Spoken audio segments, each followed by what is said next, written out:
He was fun-loving, he was quick to laugh, and quick to smile. But if I had to describe Zamil with one word, it would be kindness. He was just really, really kind. We'll miss you, Zamil. Bide Bandhu. Goodbye, friend. The remains of the second missing University of South Florida student, Nahida Bristy, have been found. This comes after the remains of that first student, Zamil Limon, were identified last week.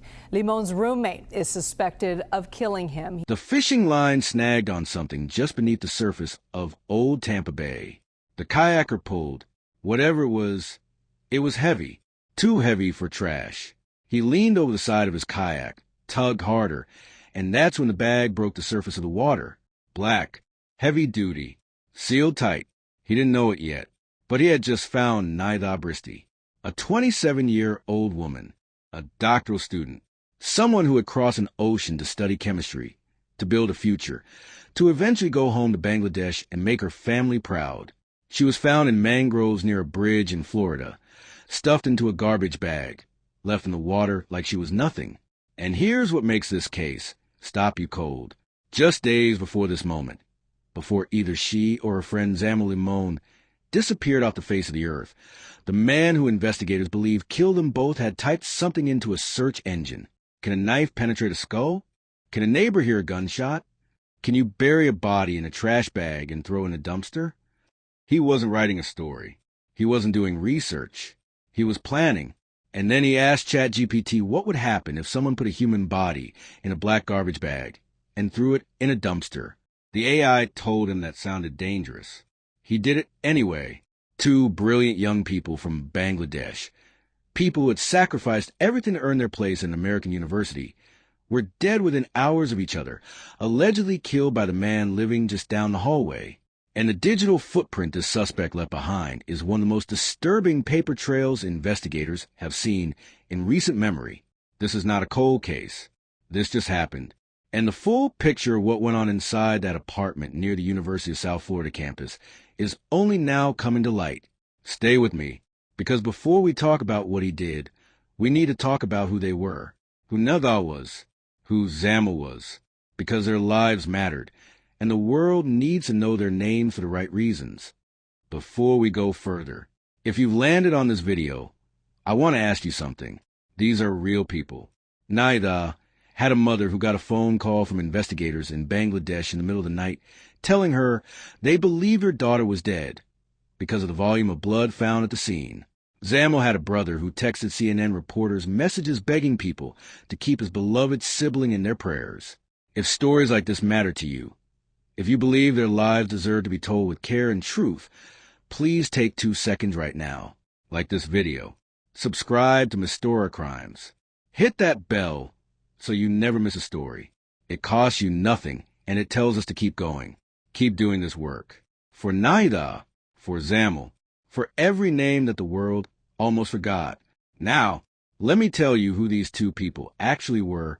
Zamil Limon grew up in Bangladesh dreaming of the kind of life that takes real sacrifice to build. He was quiet, by his brother Zubair's account. Decent, the kind of person who kept a smile on his face even when things were hard. He wasn't chasing fame or money. He wanted to become a university professor. He wanted to go back to Bangladesh after his PhD and teach. That was a dream. At USF, he was doing something genuinely fascinating. His doctoral research used generative artificial intelligence to monitor shrinking wetlands in South Florida. Think about that for a moment. A young man from Bangladesh, thousands of miles from home, contributing to environmental science in a country that wasn't even his own. He started a geography and environmental science program in the fall of 2024 and had been grinding on his thesis for 2 years. And then there was Nahida Bristy. She was the kind of person people describe in a specific way, not just smart. And she was extraordinarily smart, with a master's degree from one of Bangladesh's most prestigious engineering universities. But warm, the kind of warm that makes other people feel seen. Friends said she always included people, always made room for others. She was pursuing her doctoral degree in chemical engineering at USF. She had plans. She had a future mapped out. What most people didn't know, or at least didn't know publicly, was that Nahida and Zamil had history. They started as friends. Over time, feelings developed. According to Zamil's brother, they had even talked about marriage. That's not a small thing in Bangladeshi culture. That's a serious conversation. These were two people who had found each other far from home, built something together, and were planning what came next. On the morning of April 16th, 2026, Zamil Limon was last seen at 9 a.m. at his apartment on Avalon Heights Boulevard in Tampa, just 3 blocks from the USF campus. Nahida Bristy was captured on surveillance footage at noon at the Natural and Environmental Sciences building on campus. By the next day, neither of them could be reached. A family friend filed the first missing persons report on the evening of April 17th.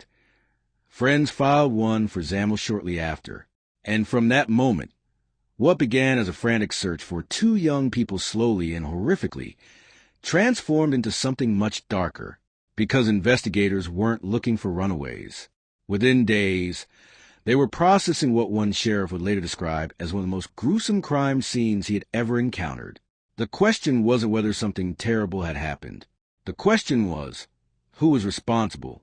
And the answer, according to investigators, was hiding in plain sight. These detectives getting inside of the dumpster and empty the entire contents, and they find Zamil's glasses, his student ID, his wallet, and his clothes, which are extremely bloodied at the time. Again, this is where we get our first break. This is where, during this timeline, this missing persons becomes a missing person endangered case. His name is Hisham Bug Harby. He was 26 years old. He was Zamil Limon's roommate. That's the first thing you need to let land. Not a stranger. Not someone who broke in from outside. The man prosecutors allege committed these murders lived in the same apartment as one of the victims. He slept down the hall. He shared a kitchen. He knew Zamil's routine, his schedule, when he would be home and when he wouldn't. Now here's where the story starts to shift. Because when you look at who Hisham Bug Harby was before April 16th, a picture emerges that is genuinely troubling, and the people around him had seen it building for years. In May 2023, 3 full years before Zamil and Nahida disappeared, police were called to a domestic incident involving a Bug Harby and his own family. He punched his brother. He kicked his mother in the back hard enough that she fell to the ground. He was arrested on a misdemeanor battery charge and placed under Florida's Baker Act, which allows authorities to hold someone for up to 72 hours if they pose a danger to themselves or others. His family, in a victim impact letter submitted to court, described a man who had changed. Hisham used to be a cool guy, the relative wrote, a supportive and helpful eldest son. But over recent years, they said, his behavior had deteriorated. They attributed it to his use of medical marijuana, noting it had triggered anger problems and erratic behavior. The family even filed a petition for involuntary substance abuse treatment. The charges from the 2023 incident were dropped.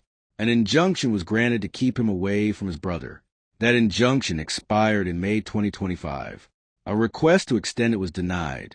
For months later, 2 people were dead. But here's what's critical. It wasn't just his family noticing something was wrong. Other students at his apartment complex had raised concerns about a Bug Harby's behavior and the comments he was making. They had reportedly asked for him to be moved out of the building.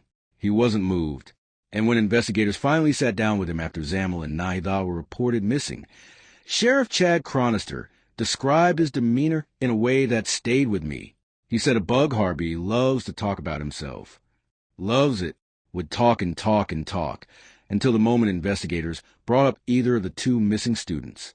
Then Cronister said, he immediately starts becoming elusive and deceptive.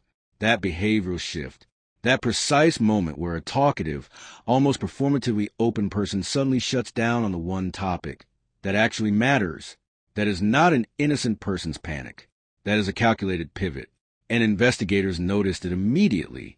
There was also the cut on his left arm. Deep, requiring stitches. He couldn't explain it. Let's talk about the digital trail, because this is where the case goes from disturbing to almost incomprehensible.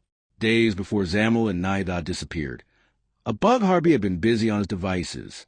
Prosecutors allege that a forensic deep dive into his phone, even after he had wiped it, recovered a series of search queries that paint an unmistakable picture of premeditation. Can a knife penetrate a skull? Can a neighbor hear a gunshot? Are cars checked at Hillsborough River State Park? And then the ChatGPT query. He typed out what would happen if someone placed a human being in a black garbage bag and threw them in a dumpster. He asked an AI chatbot how to dispose of a human body. The AI flagged it as dangerous. He had also been making purchases. Amazon orders for duct tape, heavy-duty trash bags, lighter fuel, and fire starters. A DoorDash order placed from his phone at around 10:30 p.m. on the night of April 16th. The night investigators believe both victims were killed for more trash bags, Lysol wipes, and Febreze, all delivered to the apartment door within 30 minutes. Think about that sequence. The cleaning supplies ordered the same night 2 people allegedly died in that apartment. When detectives searched the apartment complex's trash compactor the following day, they found Zamil Limon's bloody clothes, his glasses, his wallet, and his student ID. They used Blue Star forensic technology inside the apartment itself and found a large pool of blood in the kitchen. A trail of blood led directly to Abug Harbia's bedroom. Phone data placed Abug Harbia's car traveling to the Howard Franklin Bridge in the early hours of April 17th.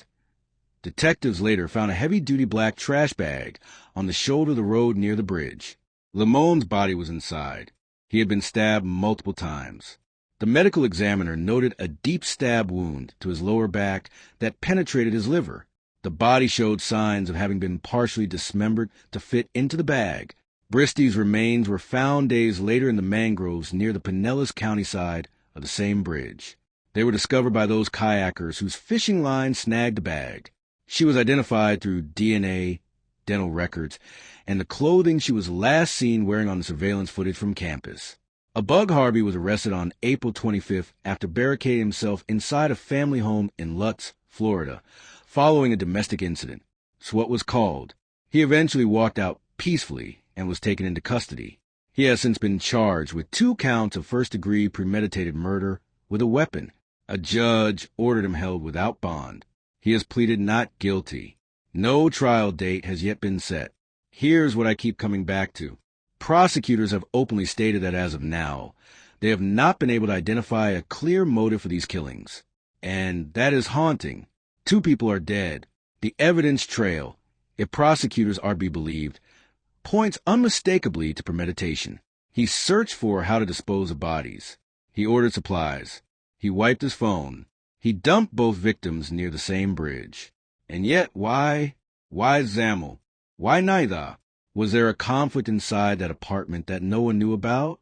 Was there something about Zamil and Nahida's relationship that somehow intersected with Abug Harbia's world? Could there have been something personal? Jealousy, resentment, a grievance we don't yet have access to? I'm not stating any of this as fact. No one outside that apartment knows what really happened in those final hours. But the question of motive is the one thread that remains completely unresolved. And here's the psychological dimension I want you to sit with. The behavior investigators describe, the talkativeness about himself, the pivot when victims are mentioned, the callous and non-reactive demeanor even when confronted with evidence. That profile is deeply specific. That is not someone in shock. That is someone managing, compartmentalizing, performing normality in the very moments when normality would be impossible for an innocent person. He had also initially told investigators that Zamil and Nahida had simply run away together, that they were in a romantic relationship and had taken off. He knew about their connection. He knew enough to try to use it as a cover story. That detail tells you something. He had thought about what the narrative would look like. He had considered what story people would believe. That is not a crime of pure impulse, if investigators are right. That is someone who had rehearsed an answer. And then there's the question of the system. His family had tried in 2023. They tried to get him help. They went through the legal channels, the Baker Act, the injunction, the substance abuse petition. And those channels ran out. The injunction expired. The extension was denied. 4 months later, 2 people were dead. That doesn't mean the system caused this. But it asks us to think about what happens in those gaps. What falls through? Who pays the price when the paperwork runs out? Zamil Limon wanted to go home to Bangladesh and teach university students. Nahida Bristy was building toward a future in chemical engineering. They were two of over 17,000 Bangladeshi students enrolled in American universities, an all-time high, living out a dream that millions of families share. They deserve to grow old. They deserve their futures. And right now, somewhere in Bangladesh, two families are waiting to receive the bodies of their children back from across an ocean. So I want to ask you something. Leave it in the comments. When you look at everything, the searches, the purchases, the timeline, the behavior, what do you think the motive was? What was the thing that started this?